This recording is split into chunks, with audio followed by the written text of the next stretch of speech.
It's me, Mario! Hi everyone, it's me, FNAF! Who's that animatronic? It's Music Man! I'm sorry. Thanks for coming in, Freddy. I heard you got some new eyes recently. Just want to check to make sure that they're all functioning before we send you back out there on the stage. Tell me, what do you see here? That is my friend Bonnie. I miss him. Don't we all? Don't we all? How about this one? It's me? It's me! Interesting response with heavy lore implications. Gonna make a note of that one. Alright, how about this last one? Oh, that's the DJ, you know. Music! DJ... Music! Music! No, hold on, don't help me, I have this. DJ... Come on, Freddy! It's obviously... Music Man! Music Man! Oh! Music Man! Wow! Music Man! Music Man! I called it! Music Man! Music Man!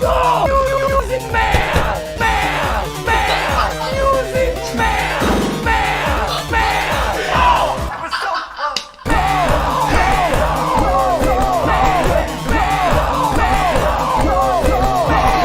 Music Man! Game Theory! Hello, Internet! Welcome to Game Theory!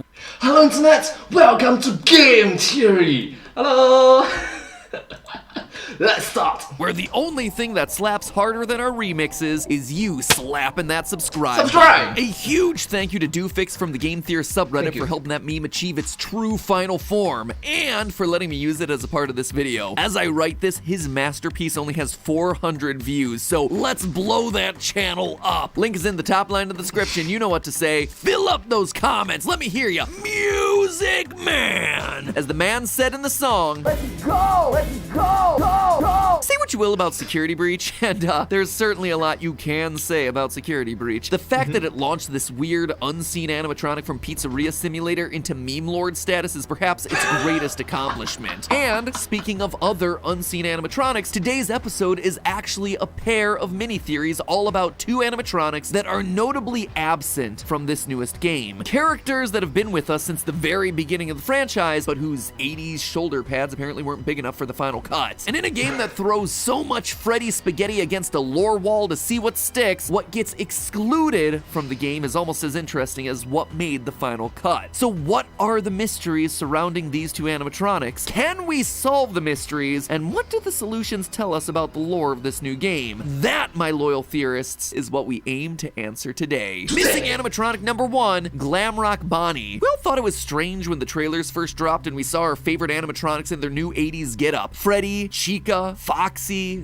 kind of, and no, that's an alligator. Yep, Montgomery Gator was in, and Bonnie the Bunny was out. At first, I thought this was just gonna be a repeat of Sister Location. Introduce some new characters, reintroduce some old ones with new looks, and, you know, just leave a couple out. But then, right outside of the daycare of Security Breach, we hear this. There is no rabbit at the Mega Pizzaplex. Not anymore. And that right there, my friends, is theory bait. Stick it on a fish hook and drop it in the water to reel me in. Clearly, this was more than just an arbitrary swapping of characters. There's a story here, a mystery to solve. Glamrock Bonnie did exist at some point here in the Pizzaplex and now doesn't. And the game continues to remind us of this mystery as we explore them all. While trying to decommission Chica, you have to venture into Bonnie Bowl. And while we're up there, Freddy says this. I do not come up here anymore. I miss him. We even get a collectible message from Roxy Raceway that talks about him. Quote, management report, the bowling alley needs a re-theme. While most of the Bonnie art was removed, kids keep asking, where's Bonnie? Do we have an officially approved response? So yeah, where is Bonnie? The kids want to know, and heck, I want to know what happened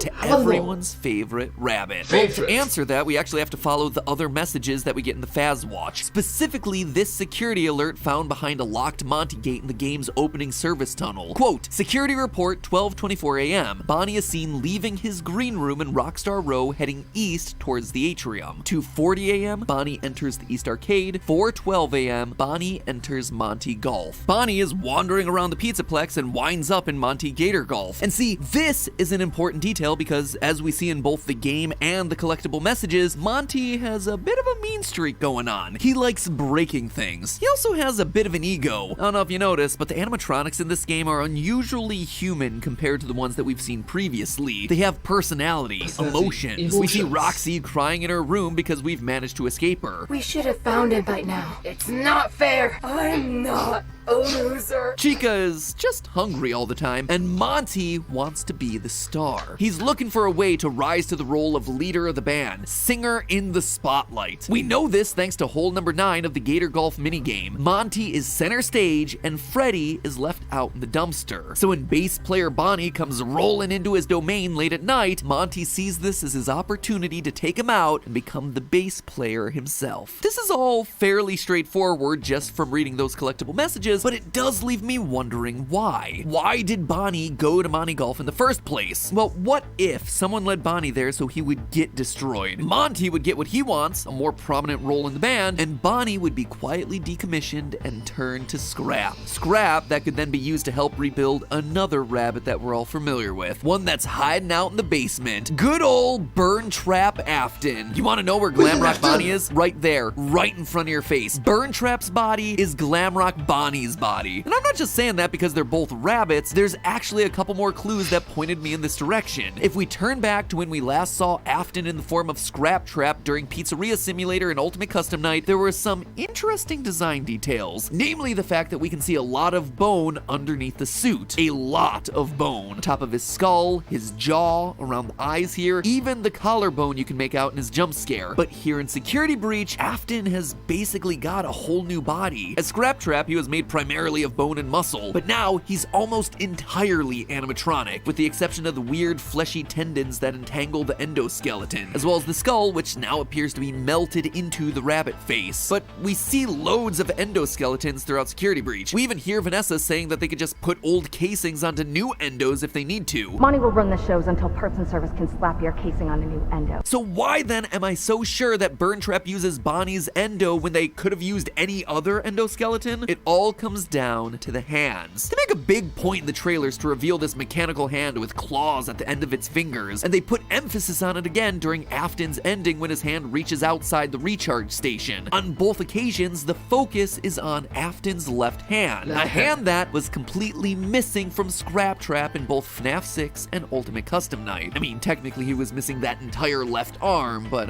you get the point. So what does any of this have to do with Bonnie? That could be any endoskeleton arm, right? Wrong. Take a look at the Glamrock endoskeletons from this game. Their hands? Yep, they don't have claws. The only animatronic whose endoskeleton does have claws? Montgomery Gator. We actually get a really good look at his hands once we've decommissioned him. But hold on a minute, I was saying that Burn Trap was made from Bonnie, so why am I so focused on Monty? Well, we have to go back to the messages that we get on our Faz Watch. Down in Parts and Services, we get this maintenance log. Quote, Montgomery's claw upgrades allow him to play the bass. Following performances, he mostly uses them to cause damage. Before I read this message, Monty having claws didn't really strike me as an odd design detail. I mean, the dude's an alligator. Kinda makes sense. But this message made me reevaluate that opinion. Claws are only for animatronics that play the bass. When we get the message about Bonnie being out of commission, we get this line, quote, with Bonnie out of commission, we are making Monty the new bass player. Parts and Service have already done the proper adjustments, end quote. They're installing the claws on Monty because he's becoming the bass player, which means that Bonnie before him must have also had claws. They need to be built into the endoskeleton because they have to pluck the heavier strings. Therefore, the claws on Afton's new body prove that they could have only come from a single source, Glamrock Bonnie. But Glamrock Bonnie isn't the only one conspicuously missing from the Security Breach lineup. Where is everyone's favorite yellow clickbait, Golden Freddy? At first, I didn't think too much about his absence. Last we saw old Yellow Fredbear, he was twitching away at the end of Ultimate Custom Night, keeping the spirit of Afton trapped in an endless purgatory of torment. Meanwhile, you got Old Man Consequences over here asking Cassidy, you good, bro? And encouraging them to leave the demon to his demons. So, yep, that story seemed largely done. Cassidy, aka the one you should not have killed, aka the vengeful spirit, call the kid whatever you want, this was another playing piece off the lore table, the end of another character arc. So why would Cassidy appear in Security Breach? Doesn't seem necessary. But then it was more Freddy spaghetti time. Security Breach once again threw everything it had at the wall to see what stuck. And I do mean everything they had. Basically everyone and everything in the series up to this point is represented somewhere in this game. FNAF 1 animatronics, FNAF 2 animatronics, tons of references to FNAF 4, a direct connection back to FNAF 6, there's Baby, there's the puppet, there's the fun times. If my theories up to this point have been correct too, you also get Crying Child, Michael, and Elizabeth, the Aftons all in one neat little package. And that's still not all. The arcade cabinets reference everything from the original novel trilogy to the Fazbear Fright stories. Heck, in this one game you get not only one, but two, count them, two versions of William Afton, Glitch Trap and Burn Trap. You have all the versions of pretty much all the important characters throughout the franchise. So in a title that seemingly references every other important corner of FNAF lore, where's our golden boy Freddy? Well, he's there. He's hiding in plain sight, right here, inside the Princess Quest arcade games. The princess is, quite literally, Golden Freddy. Or, to be entirely accurate, it's actually the spirit of Cassidy inside the arcade game. I know, it seems crazy, right? And while I could try to bury the lead here and string this whole thing out, I'm not. There's just too much to talk about. We know that this is Golden Freddy because it's coming straight out of the horse's mouth. I guess it's the sheep's mouth because it's Steel Wool Studios. Anyway, if you dive into the game files, there's a character sprite folder labeled Cassidy. Open it up and what do you find? The princess. Now, I gotta be honest, that alone didn't convince me. Sure, it is a huge deal, and obviously the golden color of the princess is a direct connection back to everyone's favorite yellow bear, but this is also a series that's used the name Jeremy in like, what, at least 4 separate places? Is that right? 4? He's a missing children's incident kid, he sliced his face off in FNAF VR with a paper cutter, he's a security guard from the FNAF 2 paychecks, and oh yeah, he's in the latest Fazbear Frights book. So yep, those are the 4 instances that I can just remember off the top of my head. So forgive me if I'm in need of a bit more proof here before I call this one confirmed. So I kept digging. First, it's worth noting that in a previous theory, I suspected that the princess was actually meant to be a stand-in for Vanessa. You see, Security Breach isn't the first time that we've actually seen the Princess Quest minigame. It originated as part of the mobile port for FNAF VR when they needed some way of telling Vanessa's story. Instead of finding 16 glitching cassette tapes like you did in the original FNAF VR, the mobile port has you playing Princess Quest 1, lighting 16 braziers to eventually find the lair of Glitch Trap. Interestingly though, digging through that game's files reveals that the princess character wasn't labeled as Cassidy. This is a new thing for Security Breach, which tells me that this was also an important story element for them. A story that, now that we have all 3 Princess Quest games to look at, suddenly takes on a different meaning. When you play Princess Quest 1, you're being hunted down by black glitchy rabbit creatures. These things are clearly working for Glitch Trap, but if that's the case, why would he be sending them to attack you? If the princess is truly meant to be a stand-in for Vanessa finding the tapes, wouldn't he want Vanessa to find them so she comes under his control? Rabbits attacking doesn't make sense. However, if we consider the Golden Princess to instead be Cassidy, back from the dead once more to try and stop William for good, then of course Billy Afton would do everything he can to stop the princess. I also think that each Princess Quest represents a different phase of Cassidy's experience quite nicely. In the first one, Cassidy is helpless, an innocent, helpless child lured to a back room and killed by a monster that looms in the shadows. But by Princess Quest 3, the princess is fighting back. And not just fighting back, but doing it in the same location that we walk through in FNAF VR. Notice the large central stage, the prize corner back behind us, and a rounded side stage to the left. Now, this is an important detail because as we see at the end of FNAF VR, we're playing in the location of the missing children's incident. Glitch Trap lures us to the back room only to shove our dead body into Freddy's suit while he dances around. This is Freddy Fazbear's Pizzeria, where the initial 5 kids, including Cassidy, first went missing. Cassidy's story truly comes full circle. Playing through Princess Quest 3 the first time, I also thought it was unusual to have a giant Chica face looming in the background watching us. Like, why? Seriously, why? You don't just do that for decoration. And then I remembered this line from Ultimate Custom Night.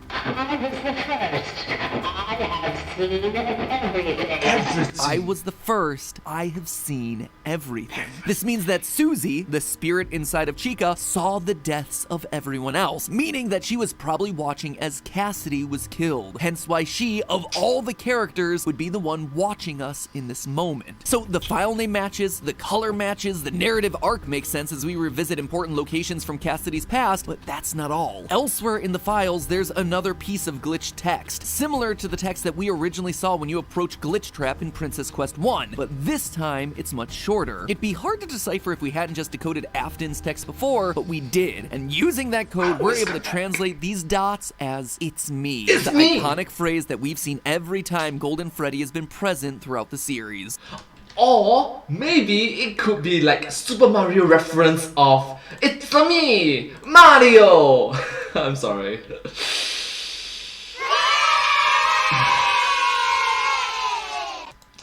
Anyways.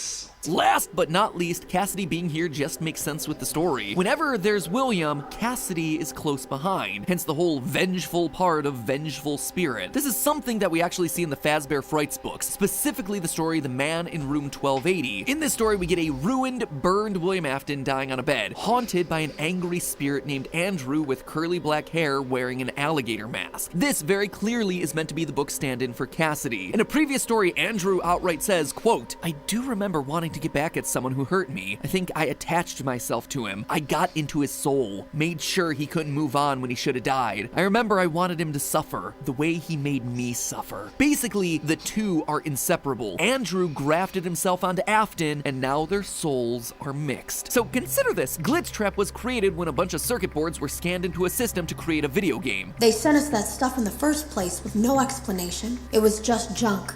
Circuit boards and things like that. Somehow though, there was usable code on some of it. If Cassidy was truly attached to Afton, then Cassidy's spirit would also likely be in those circuit boards, thereby creating a digital version of her, aka the princess. So yeah, I feel pretty darn confident that that is indeed Cassidy in Princess Quest. Everything I could find backs it up, from a design, timeline, narrative sense. Also, the file name suggests that the king is actually Old Man Consequences. Huh? Sure, I guess. Leave the demon to his demons. Unless, of course, you want to take my sword and go ham on him. Anyway, so what does it all mean? Why is this important at all? Well, it gives us a rationale for why playing some random arcade games somehow manages to free Vanessa from Glitch Trap's control. As a reminder, if you play all 3 Princess Quest games, you get the free Vanny ending, where she turns good and joins you eating symbolic ice cream cones. But really, it's a pretty weird logical leap that playing a few random arcade games somehow gets this young woman free of the virus that's infected her brain. But now, it makes a bit more sense. At the end of Princess Quest 3, we confront a large security door that's covered in purple goo, only to get a blood-curdling scream.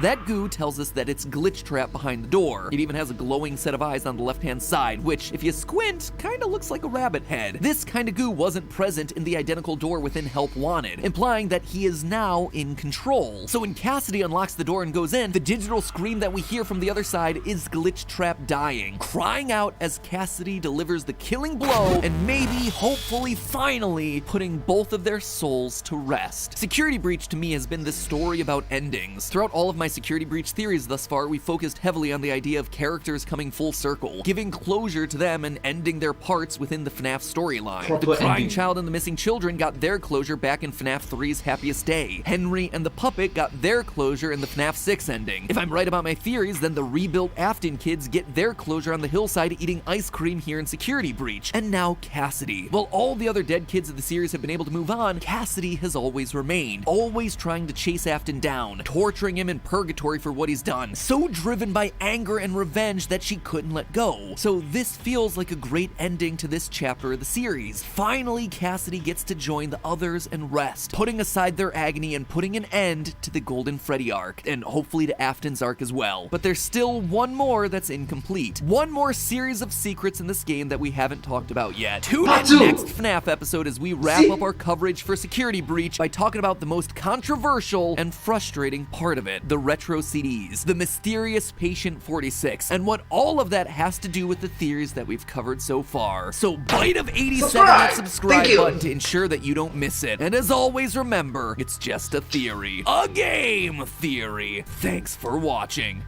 So remember, February 19th, Saturday, for our final Security Breach theory, and then make sure you stick around after the episode for a live theorist talkback, where me and a bunch of other FNAF theorists from around YouTube get together to discuss all things Security Breach. The good, the bad, the robotic. And we can't wait to hear your thoughts on it as well. Well, thank you so much for watching this video. I hope you find this video very interesting and it's just amazingly intricate, isn't it? If you do like this video, please remember to like, share and subscribe to my channel and comment down below if you have anything to share with us. Don't forget to follow my channel and sincerely appreciate all of your support and encouragement for my work. Thank you all so much, you're the best, and I hope to see you all in my next video. it's very motivational and inspirational. Thank you so much for encouragement and support for my work. Thank you. But hey, that's just a theory. A game theory! Thanks for watching. Thank you.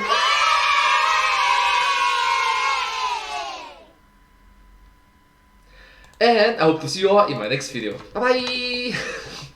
Thank you so much. Subscribe!